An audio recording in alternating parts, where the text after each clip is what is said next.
आदाब नाज़रीन, आज का मुद्दा में आपका इस्तकबाल है। मैं हूं अब्बास मेहदी। आज का मुद्दा में आज हम बात करेंगे Pakistan army chief general Qamar Javed Bajwa ने अमन की ख्वाहिश जाहिर की है।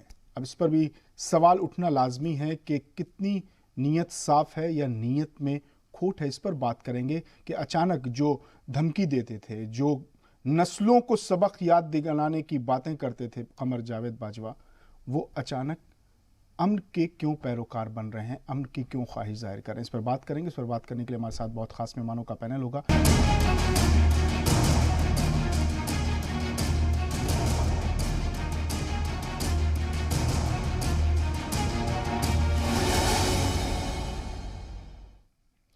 Pakistan army chief general Qamar Javed Bajwa का लहजा बदल गया है। हिंदुस्तान की नस्लों को सबक सिखाने वाले बाजवा का लहजा क्यों बदल गया है? क्यों वो खित्ते में अमन के ख्वाहां हैं, ख्वाहिशमंद हैं? क्यों वो कश्मीर की राहें हमवार करने का इरादा रखते हैं? क्या बाजवा और उनके मुल्क पाकिस्तान पर भरोसा किया जा सकता है? क्या ये कोई साजिश तो नहीं है, या समाजी, सियासी और माशी तौर पर अंदर से टूट चुके, बिखर चुके पाकिस्तान के पास अब कोई रास्ता नहीं बचा है सिवाय इसके कि वो दहशतगर्दी की राह छोड़कर हथियार डाल दे और कायदे में रहोगे तो फायदों में रहोगे के फार्मूले पर काम करता रहे? आज बात इन्हीं सवालों पर करेंगे, लेकिन उससे पहले देख लेते हैं ये खास रिपोर्ट।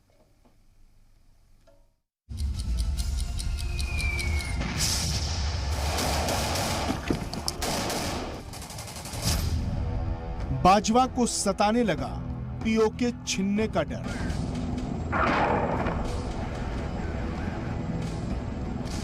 हिंदुस्तान से खौफ में पाकिस्तानी आर्मी चीफ। जब से हिंदुस्तान ने पाकिस्तान में घुसकर सर्जिकल स्ट्राइक और एयर स्ट्राइक की है, पाकिस्तान का डर बढ़ रहा है। पाकिस्तान की फौज को हिंदुस्तान का खौफ सता रहा है। ये बात हम नहीं बल्कि खुद पाकिस्तान के आर्मी चीफ कमर जावेद बाजवा ने कही।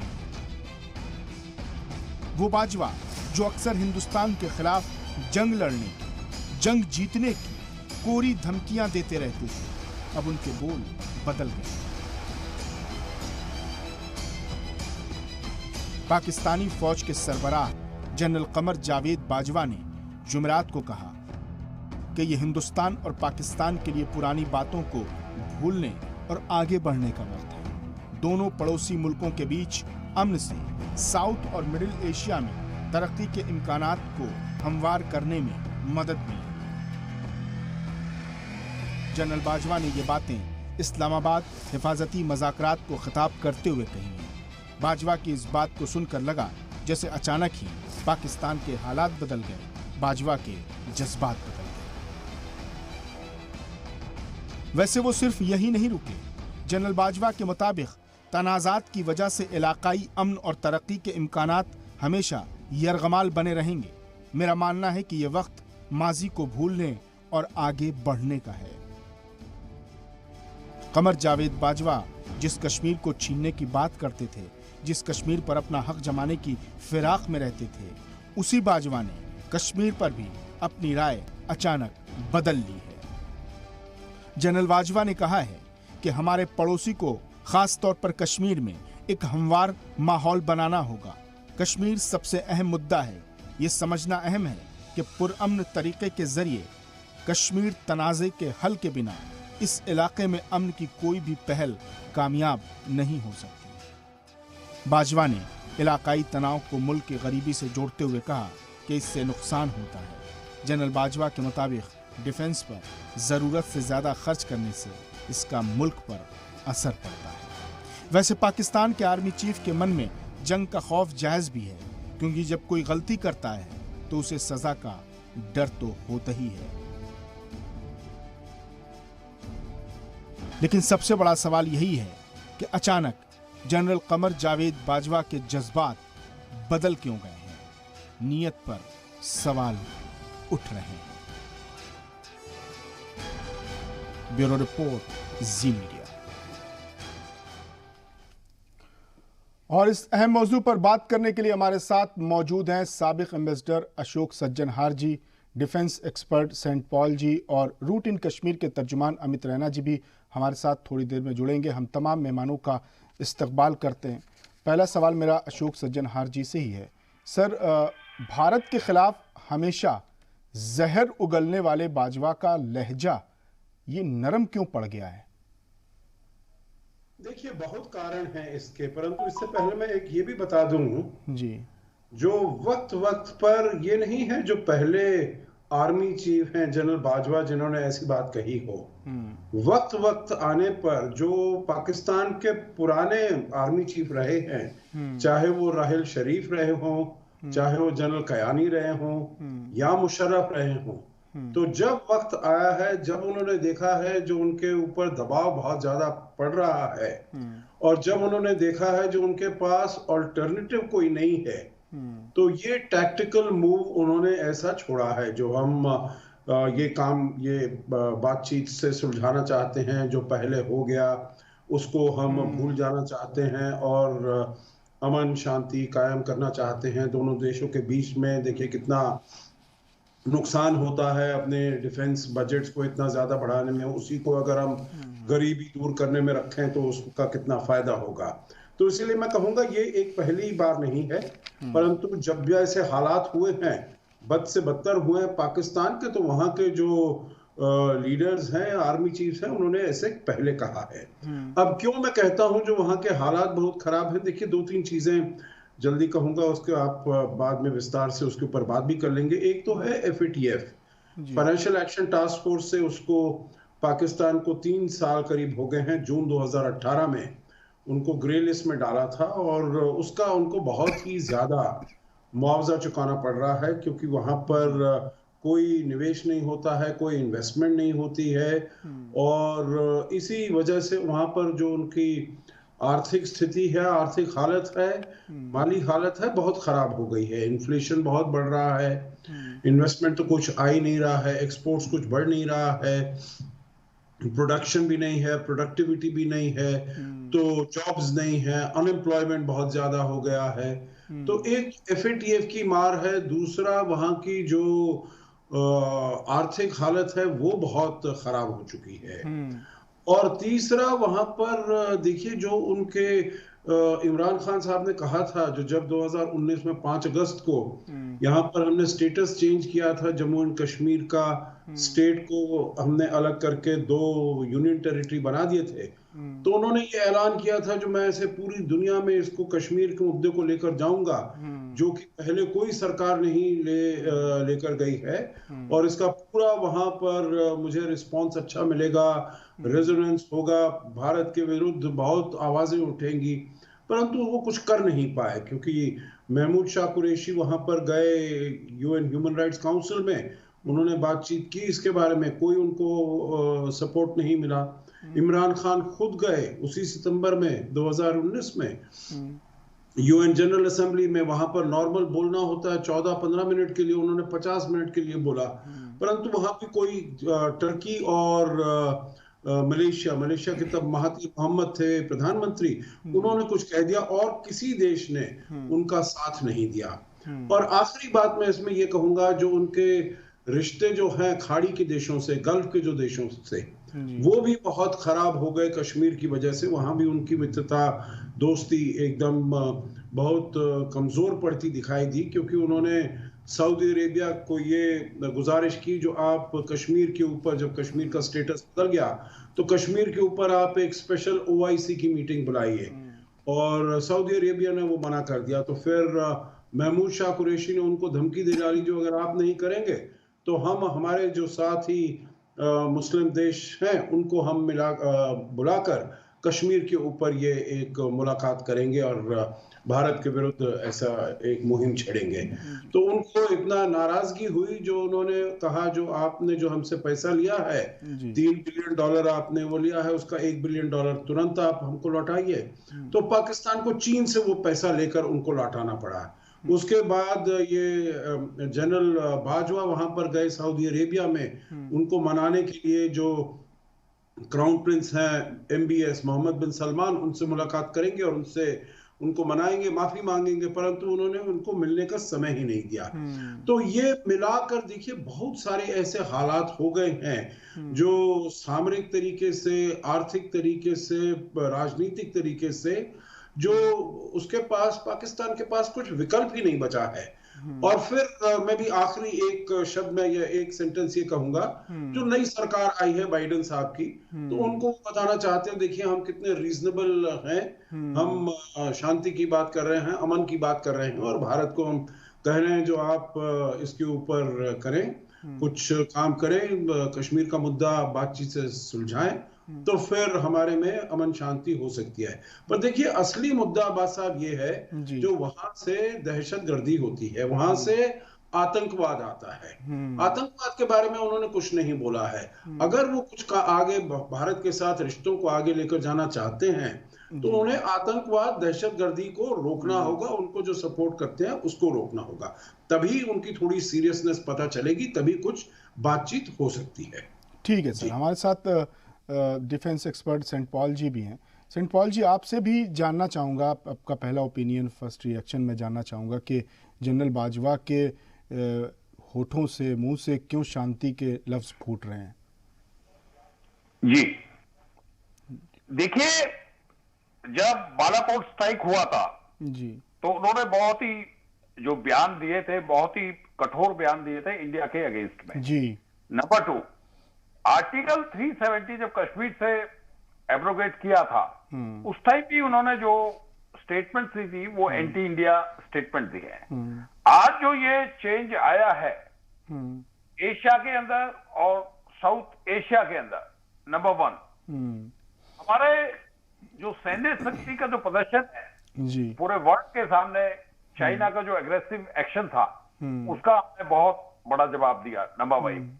नंबर 2, आप ये देखेंगे 19 मार्च टू 21 मार्च जो अमेरिका के रक्षा मंत्री इंडिया में आ रहे हैं, और जो संभावना वहां के लोग आकांक्षा रख रहे हैं अमेरिका के और इंडिया के, ये एक बुलंद ऊंचाइयों को छुएगा। और रक्षा के मामले में विशेषकर बहुत ही जो अहम मुद्दे हैं उसमें दिए जाएंगे। ये पाकिस्तान को एक बहुत बड़ा डर है। नंबर 3, जो FATA में जो इसको ब्लैक लिस्ट का डर है और जो आतंकवादी के लिए ये इसको एक्शन करना है, Pakistan is under tremendous pressure today. और आप देखिए कि जो पाकिस्तान की आर्थिक स्थिति है, इसके ऊपर जो फॉरेन डेट है वो बहुत ज्यादा है, और आप ये मुस्लिम कंट्रीज हैं, ये भी इनको साइड ट्रैक कर रहे हैं। OIC में आप देखिए कि कोई विशेष स्थान नहीं है। तो ये सब प्रेशर होके इमरान खान साहब ने जो सिक्योरिटी डायलॉग्स में बात की, जो यही कहा है कि हमारे आर्थिक हालात को सुधारने के लिए हमें अपने भारत देश के साथ शांति से ये मुद्दे जो है अहम मुद्दों को सुलझाएंगे और हमारे रीजन में होगा। और नंबर 4, मैं ये भी बताना चाहता हूं, जो आंतरिक स्थिति है आज पाकिस्तान की, इमरान साहब के साथ सारे जितने भी विरोधी हैं उनका विरोध कर रहे हैं। ये भी एक डाइवर्जन टैक्टिस है जो इंडिया के साथ ये रिलेशन अच्छा बनाना चाहते हैं। और कमर बाजवा साहब ने एयरफोर्स अकेडमी में जो उनका प्रोग्राम था, वहां से भी ये एक बात कही है कि हमें अतीत को भूल जाना चाहिए और आगे बढ़ना चाहिए। तो ये जो पीसफुल डायलॉग्स हैं, ये एक दोनों का इनका समन्वय है, और ये दोनों को इस टैक्टिस में लाना चाहते हैं, और वर्ल्ड को, पर्टिकुलरली अमेरिका को, ये दिखाना चाहते हैं कि we want peace in the region. और आज जो geostrategic, geopolitical security order जो एशिया के अंदर आ रहा है, वो इंडिया के फेवर में है। क्वाड और अमेरिका का फुल्ली सपोर्ट है, और अमेरिका जो फर्दर में चाइना में भी वो स्ट्राइक कर रहा है, जो उइगर के जो उन्होंने जो आवाज उठाई है, अमेरिकन प्रेसिडेंट को बताया है, तो वहां पे भी वो चाइना के अगेंस्ट में भी एक्शन जा रहा है। तो आप ये देखें, जो ओवरऑल वर्ल्ड के अंदर जो आज स्थिति बनी है, पाकिस्तान वैसे ही आइसोलेट हो गया है, और ये इसलिए भी जान भी रहा है कि चाइना उसको ब्लाइंड सपोर्ट नहीं करेगा। चाइना एक बैलेंस सपोर्ट करेगा जहां उसकी जरूरत है।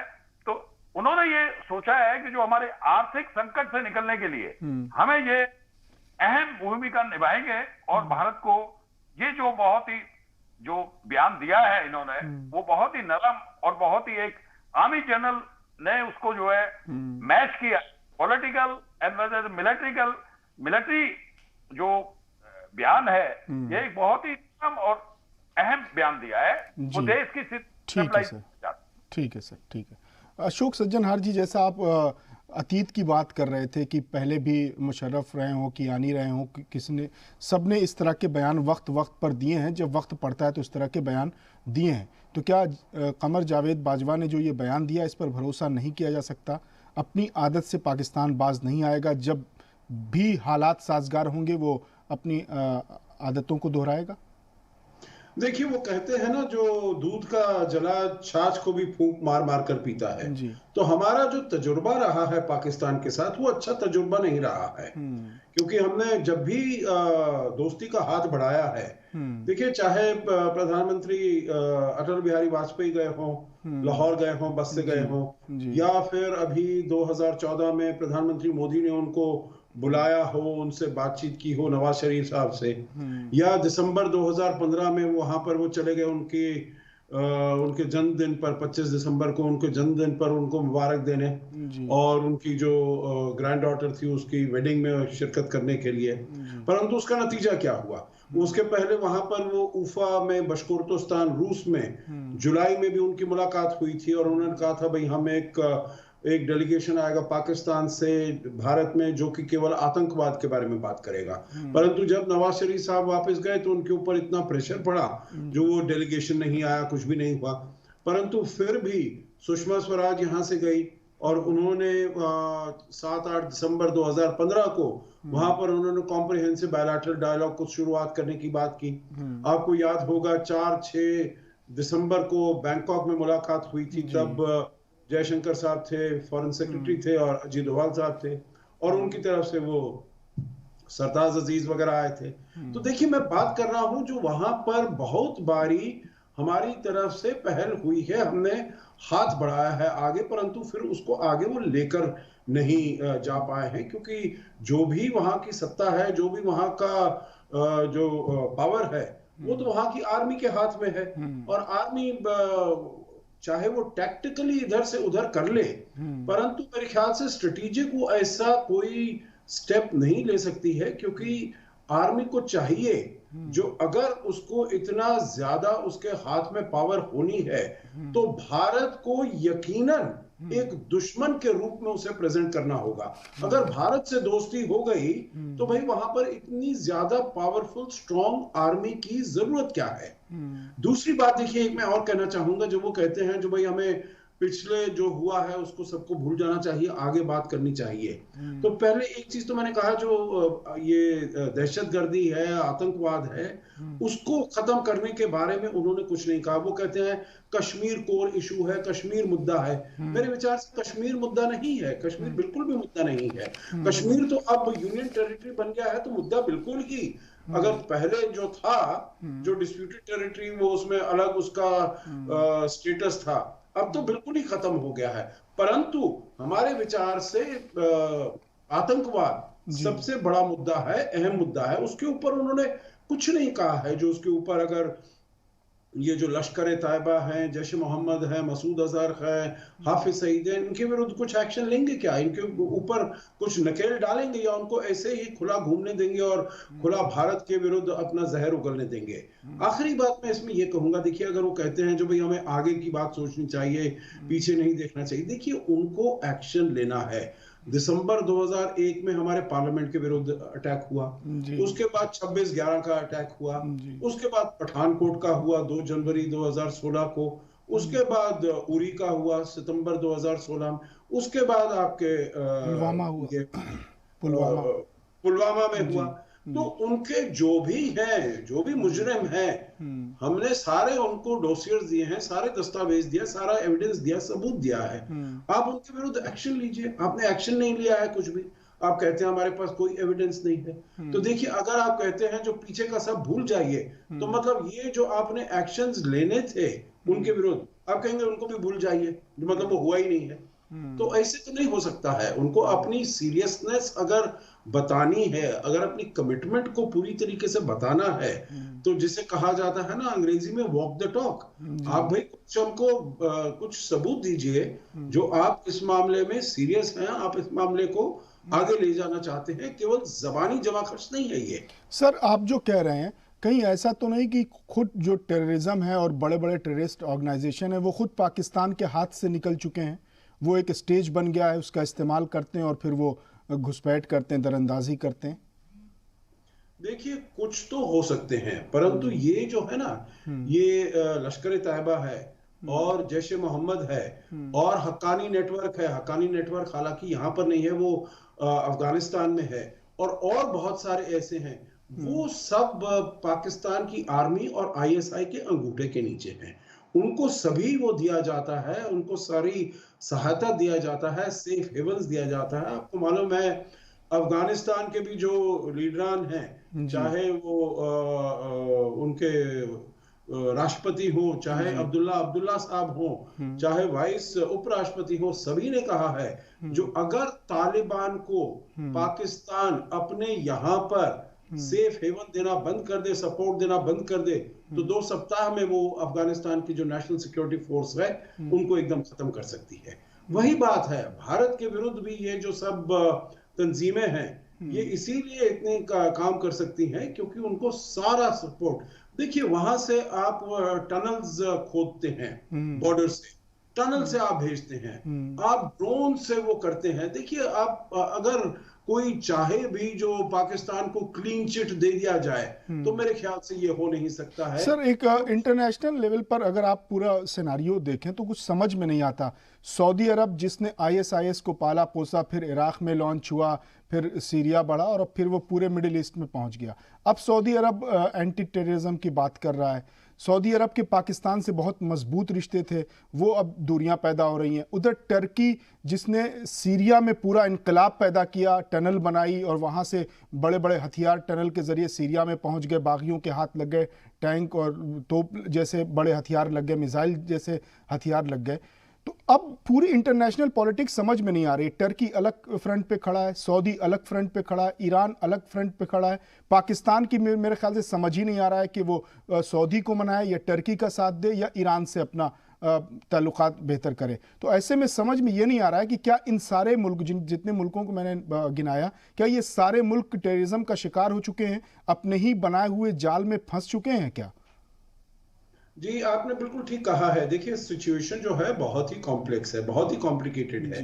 जो आज एक किसी तंजीम को अगर वो शय दे रहे थे तो 2 दिन बाद उसके साथ उनकी आनाकानी हो जाती है और किसी और को वो सपोर्ट करने लगते हैं। यही बात है टर्की की भी, यही बात है सऊदी अरेबिया की भी, और ईरान ने तो जो उसके प्रॉक्सी वो है, चाहे वो यमन में हुती हो या फिर हमास हो, हिजबुल्लाह हो, वगैरह वगैरह, तो वो तो उसने वहां पर बनाकर रखे हैं। परंतु आप बिल्कुल ठीक कह रहे हैं, जो जिसे कहा जाता है ना फ्रैंकनस्टाइन। आपको याद होगा 2011 में जब हिलरी क्लिंटन थी सेक्रेटरी ऑफ स्टेट, वो यहाँ पर आई थी और वो पाकिस्तान गई थी, तो उन्होंने अपनी जो काउंटर पार्ट है हिना रब्बानी खर को, उन्होंने कहा था भाई अगर आप घर के पीछे बगीचे में अगर आप जहरीले सांपों को पालते हैं तो आप ये मत समझिए जो केवल जाकर आपके पड़ोसी को डसेंगे, काटेंगे, वो आकर आपको भी काटने लगेंगे। तो इसीलिए देखिए ऐसी जो इन्होंने, पाकिस्तान ने भी ऐसे बहुत सारे तंजीमें, बहुत सारे टेररिस्ट ग्रुप्स को पाला हुआ है। आपको याद होगा 2014 था मेरे ख्याल से, जबकि वहां पर पेशावर में एक आर्मी स्कूल में 140 बच्चों को मार दिया गया था, और वो उन्हीं के अपने ही टेररिस्ट ऑर्गेनाइजेशंस थी। अब वो अगर पाकिस्तान उनके विरुद्ध हो जाता है, उनसे मुकर जाता है, तो वो फिर अपना बदला लेंगे उसमें। हालांकि पाकिस्तान उनको वो रिकॉग्नाइज करने के बजाय, जो भाई हमारे यहाँ पर ऐसा प्रॉब्लम है, वो ये वाली सब चीजों के लिए भारत को जिम्मेदार ठहराते हैं। भारत के पास कहां पर इतनी, ना तो इतनी हमारी इंटेंशन है, ना हमारी इतनी आउटरीच है जो ऐसे हम वहां पर काम कर पाए। तो इसीलिए अगर डिनायल में रहते हैं तो वो अपना ही नुकसान करते हैं। क्योंकि पूरी दुनिया में कोई उनका विश्वास करने वाला नहीं है जो भारत ऐसे करेगा। किसी भी एक देश ने ऐसा कुछ नहीं कहा है। हालांकि उन्होंने डोसियर पे डोसियर लेकर यूएन सेक्रेटरी जनरल को पेश किए हैं, परंतु कोई उनको सीरियसली नहीं लेता है। ठीक है अमित जी, आपका बहुत बहुत इस्तकबाल है।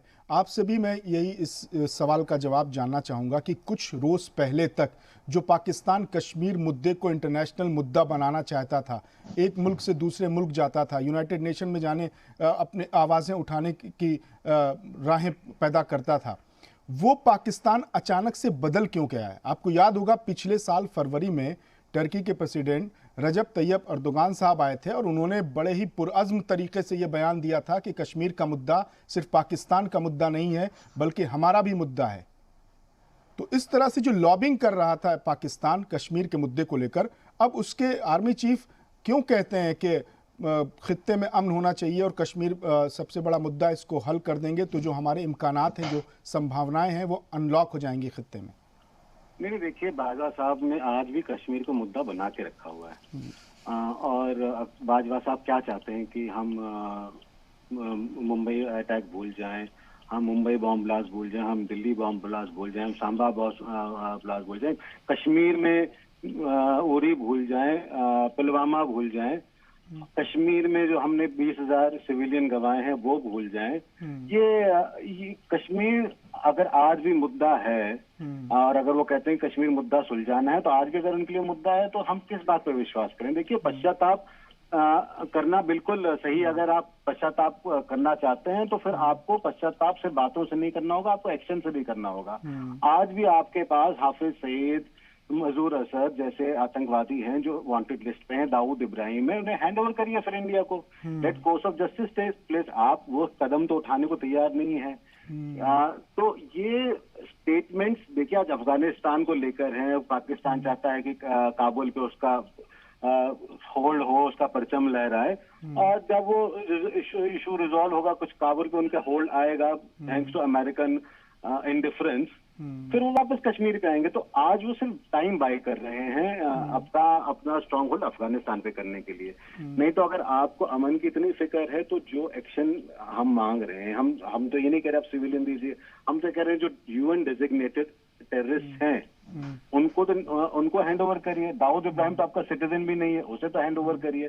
तो ये statements are just to buy time, these are statements because of US pressure, these are statements because of international pressure, और कुछ नहीं है। ये जहां उनका अफगानिस्तान कहीं ऐसा तो नहीं है अमित जी, कहीं ऐसा तो नहीं है कि अब जो हिंदुस्तान का एटीट्यूड है, जैसे अभी चाइना के साथ जब तनाज़ात पैदा हुए तो हिंदुस्तान का रुख सबने देखा, पूरी दुनिया में एक पैगाम गया, फिर जो कश्मीर में बदलाव हुई, यूनियन टेरिटरी 2 बने, कहीं ऐसा तो नहीं कि पाकिस्तान को डर लग रहा है कि अब पीओके की बारी है? नहीं, बिल्कुल वो डर तो है ही है। देखिए, इस सरकार ने काफी जो पाकिस्तान की बोगीज और मिथ्स थे और जो फॉल्स डिटरेंट बना रखे थे उन्होंने, वो सब बर्स्ट किए हैं। वो चाहे न्यूक्लियर डिटरेंट था, चाहे वॉर का डिटरेंट था, वो सब बर्स्ट हो गए हैं। तो इस सरकार में जिसने ना हिंदुस्तान में किसी ने सोचा था, ना पाकिस्तान में किसी ने सोचा था कि कश्मीर से 370 हट जाएगा, 35 से हट जाएगा, और वो हुआ। तो इस सरकार ने जो भी हिंदुस्तान के मुद्दे थे, चाहे वो राम मंदिर के रहे हो, ट्रिपल तलाक के रहे हो, या यूनिफॉर्म सिविल कोड के रहे हो, इस सरकार का एक क्रेडिट जरूर ये है कि उन्होंने अपने मुद्दे सॉल्व करने का प्रयास किया, और उस मुद्दे में पाकिस्तान अधिकृत कश्मीर, पाकिस्तान मकबूजा कश्मीर को वापस हिंदुस्तान में विलय करने का भी प्रपोजल है।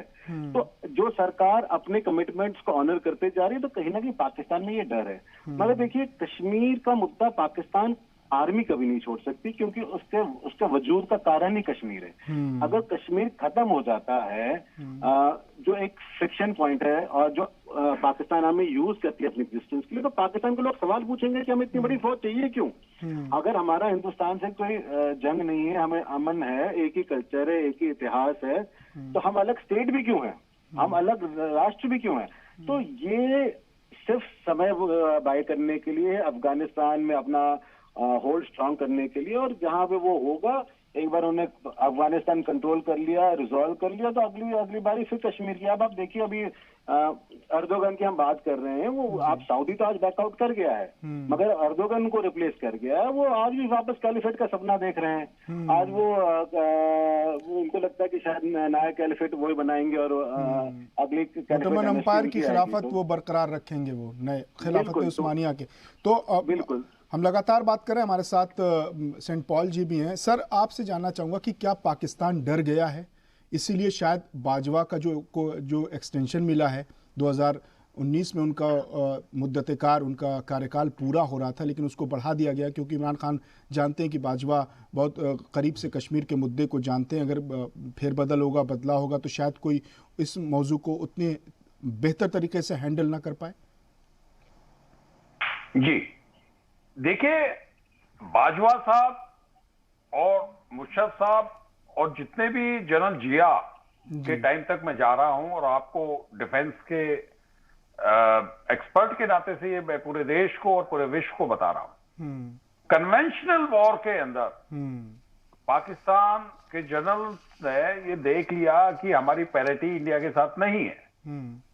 और जब इन्होंने जनरल जिया ने जो आतंकी संगठन बनाए, और उस टाइम मुशर्रफ साहब आर्मी में कर्नल थे, स्पेशल फोर्सेस में थे, इनका उनके साथ ट्रेनिंग और आईएसआई की मदद से इनको बड़ा स्ट्रांग बनाया, जिसका डैमेज आप देख सकते हैं हमारे पाकिस्तान में, हमारी आर्म फोर्सेस पे कितना हुआ है, सिविलियन पॉपुलेशन पे कितना हुआ है, देश के अंदर भी इन्होंने जो ब्लास्ट दिल्ली तक किए हैं, जो बॉम्बे में भी किए हैं, ये इनकी एक हेल्प से हुआ है, आईएसआई से डायरेक्टली और इनडायरेक्टली। तो आज एक ऐसी स्थिति आ गई है कि जो हमारी गवर्नमेंट को आप देख सकते हैं, प्रेजेंट गवर्नमेंट को, आतंकवाद कश्मीर के अंदर जो है वो बहुत ही लोअर लेवल पे है, बहुत ही मुश्किल है इनको जो वहां पे चलाना अभी। और हमारी जो डिफेंस फोर्सेस है उनका बड़ा अच्छा कंट्रोल है। अवाम भी जेएंडके का देखे, वो बिल्कुल आर्म फोर्सेस के साथ है, और आर्म फोर्सेस को कामयाबी जो प्रॉक्सी वॉर में जहां पे ये टेररिज्म होता है और मिलिटेंसी होती है, आवाम का साथ होना बहुत जरूरी है। आर्मी कोई ज्यादा अचीव नहीं कर सकती है जब तक आवाम आपके साथ नहीं है।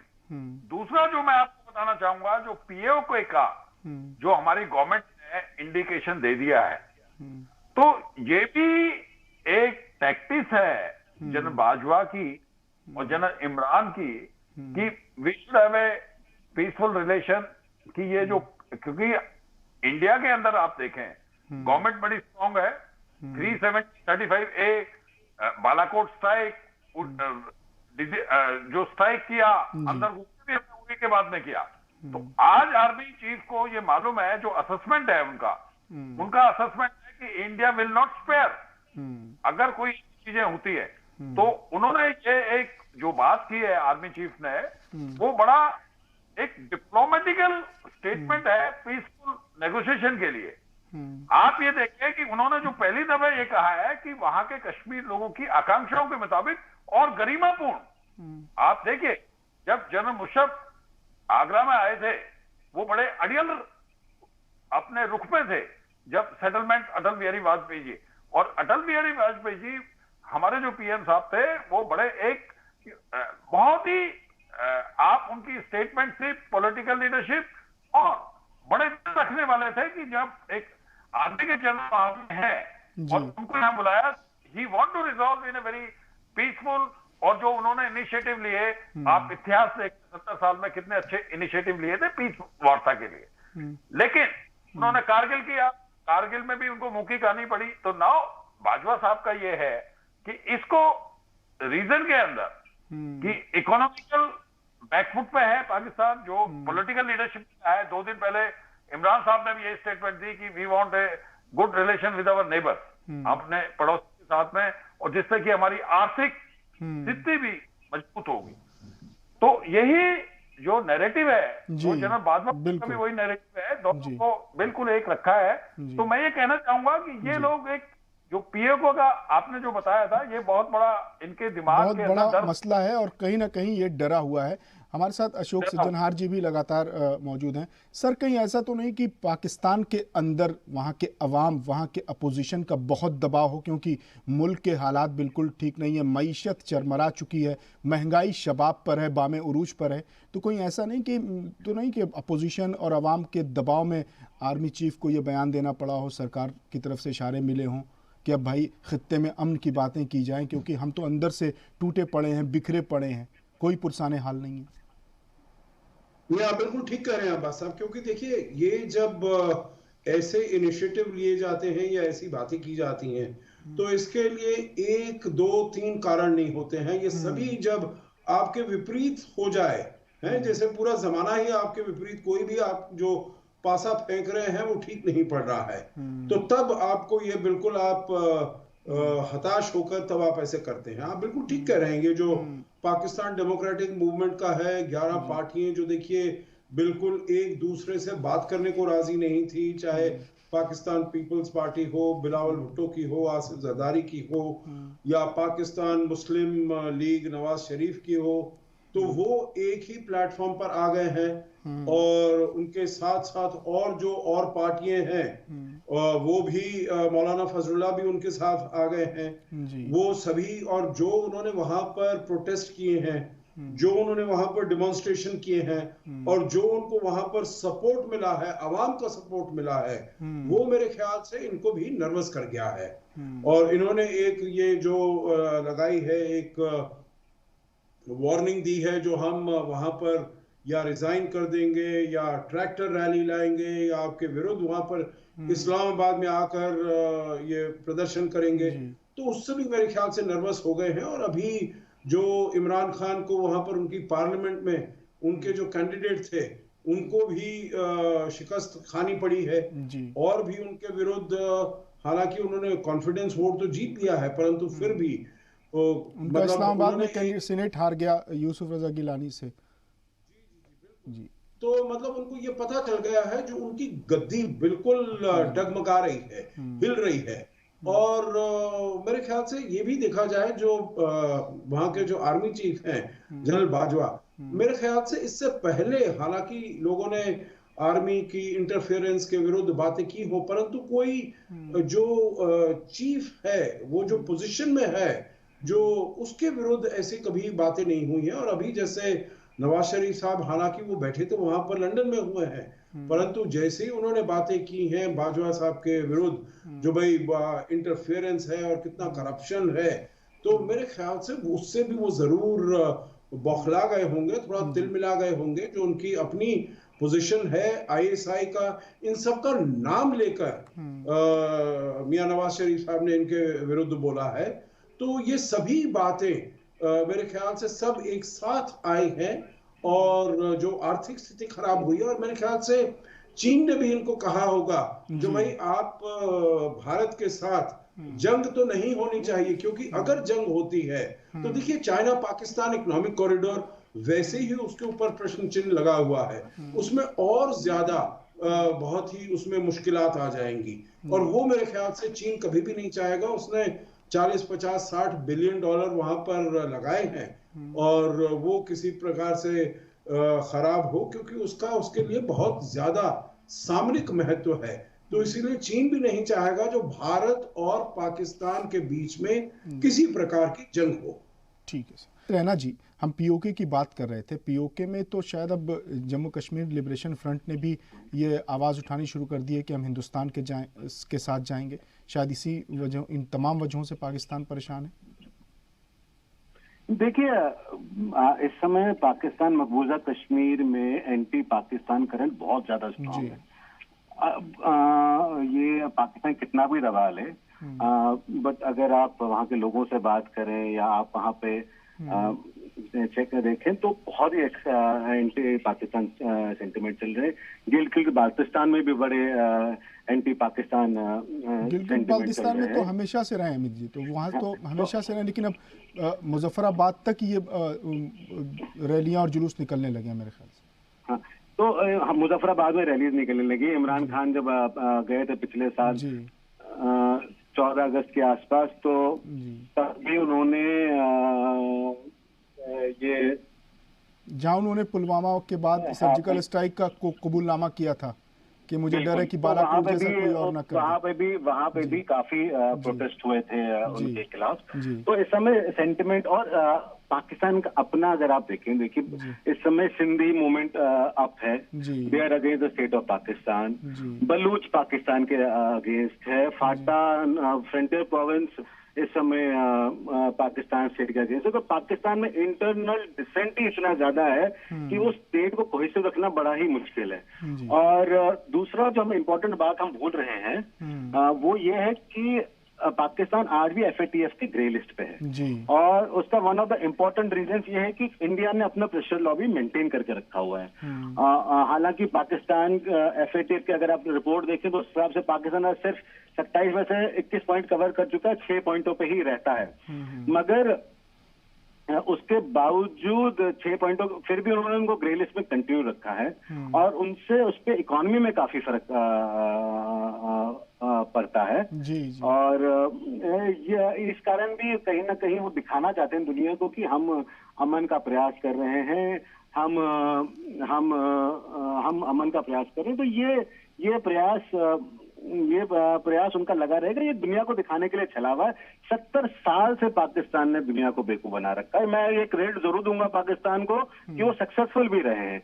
But now the world is seeing कि ये कुछ ज्यादा ही एक्सट्रीम हो गया है। लेकिन अमित जी, लेकिन अमित जी अभी के अगर हम डेवलपमेंट की बात करें तो अभी देखिए सीज फायर भी है, अब दोनों तरफ से फायरिंग नहीं हो रही है। घुसपैठ भी अब इधर कुछ दिनों से बंद है, हालांकि इक्का दुक्का खबरें आती हैं, पिछले दिनों भी आई थी, हमने कश्मीर में अपने खबर दिखाई थी। लेकिन इधर कुछ दिनों से, कुछ हफ्तों से कुछ कदम उठाए जा रहे हैं, तो उसके पीछे की वजह मैं जानना चाहता हूँ। मैं आपको ही कह रहा हूँ कि पाकिस्तान के जो इंटरनल डिसेंट है इस समय, ऊपर से जो अपोजिशन का प्रोटेस्ट है, आप देखिए first time probably in the history of Pakistan, opposition parties have come together and criticized the Institute of Pakistan Army. Army जो सबसे बड़ा इंस्टीट्यूट माना जाता है, सैक्रोसैंक्ट है, होली काउ है, उसको आज पाकिस्तान के अपोजिशन पार्टीज, पाकिस्तान के अवाम सवाल कर रही है। तो ये कहीं ना कहीं और आर्मी को भी अपनी क्रेडिबिलिटी रिइंफोर्स करनी है। आर्मी को भी कहीं ना कहीं अपने इंस्टीट्यूशन पे क्वेश्चन मार्क नहीं लगने देना है, क्योंकि आज सबसे बड़ी फैक्ट्री, सबसे बड़ी इंडस्ट्री भी आर्मी है, सबसे बड़ा पावर सेंटर भी आर्मी है, deep state.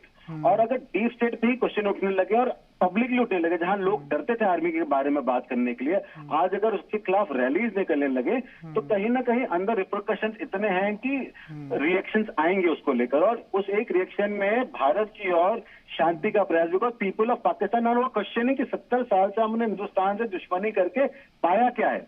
We haven't gained anything. In fact, the whole question of जो टू नेशन थ्योरी है, वो कहीं ना कहीं आज वही क्वेश्चन में आ रही है कि हमने 2 नेशन थ्योरी में लेकर गए क्या? क्योंकि आज sect violence in Pakistan is at its peak. और इस्लाम के मल्टीपल ग्रुप्स हैं पाकिस्तान में। तो आपने जो धर्म के नाम पे एक नेशन बनाया था, उसी में आज इंटरनल कॉन्फ्लिक्ट इतने हैं कि वो एग्जिस्टेंस ऑफ पाकिस्तान ही क्वेश्चन में आ गई। तो कहीं ना कहीं Pakistan army is trying to do the damage control. See, मैं आपको फिर कहता हूँ, जब तक आपके इंटेंशन एक्शन के साथ नहीं आएंगे तब तक ये छलावा है। और एक्शन कंक्रीट होने चाहिए। आप 3 आतंकवादियों को, अगर आपको हमें नहीं देना तो आप फांसी दे दीजिए, मगर दीजिए। आपने जो आप कश्मीर में आज आतंकवाद है, आप कह रहे हैं इन्फिल्ट्रेशन कम हो गया है, मगर कश्मीर के आतंकवादियों को क्लियर इंस्ट्रक्शंस हैं कि अगर आप अपने दम पे कुछ कर सकते हैं जो हमको तक लिंक नहीं होगा तो आप करिए। We will see how we can send you an indirect support. तो ये मैं आपको पहले भी, कश्मीर का मुद्दा अगर आज सुलझ जाता है पाकिस्तान के लिए, तो पाकिस्तान का वजूद ही अपने आप पे सवाल पे आ जाता है। और ये होगा नहीं। तो ये छलावा है। We have seen this earlier also. Lahore declaration, Vajpayee साहब गए, गले मिलके और पीछे से कारगिल हो गया। तो हमें एज अ नेशन प्रिकॉशन लेना चाहिए कि वाजपेयी साहब यहाँ से प्यार की बातें करें, पीछे कोई और ऑपरेशन ना प्लान करें। और बात भी जो कर रहे हैं उस पर भी गौर करने की बात है। सेंट पॉल जी से इसका मैं जवाब लूंगा। सर, आपसे मैं ये जानना चाहता हूँ कि बाजवा ने अमन की बात तो की, लेकिन उन्होंने आज भी मुद्दा कश्मीर ही बताया, जबकि मुद्दा जो है वो टेररिज्म है, दहशतगर्दी मुद्दा है। वो दहशतगर्दों को बार बार सरहद पार से भेजता है और यहाँ पर एक के बाद एक अटैक होते हैं, एक के बाद एक हमले होते हैं। तो मुद्दा तो ये उनको ये बोलना चाहिए था कि हम दोनों मुल्कों के बीच मजबूत रिश्तों को बनाने में जो सबसे बड़ा थ्रेट है वो टेररिज्म है, वो दहशतगर्दी है। लेकिन वो मुद्दा कश्मीर तो वो मुद्दा मान रहे हैं ना सर। जी आप देखिए, पाकिस्तान के अंदर जो इंट एजेंसी है वो आर्मी चीफ को रिपोर्ट करती है और किसी डेमोक्रेटिक कंट्री में नहीं करती है। दूसरा जो पावर सेंटर है न्यूक्लियर का भी जो बटन है वो पाकिस्तान चीफ के पास है। पाकिस्तान चीफ के जो मैंने बताया आपको, जितने भी आतंकवादी संगठन है इनका डायरेक्टली और इनडायरेक्टली ट्रेनिंग पे और इनको जो बैकअप, लॉजिस्टिक्स, टेक्निकल जो सपोर्टिंग है वो आर्मी से दिया जाता है, हर लेवल पे इनको दिया जाता है। तो ये एक किस्म से मैं यहां तक कह सकता हूं it is a part of their system. तो ये उसकी बात नहीं करेंगे।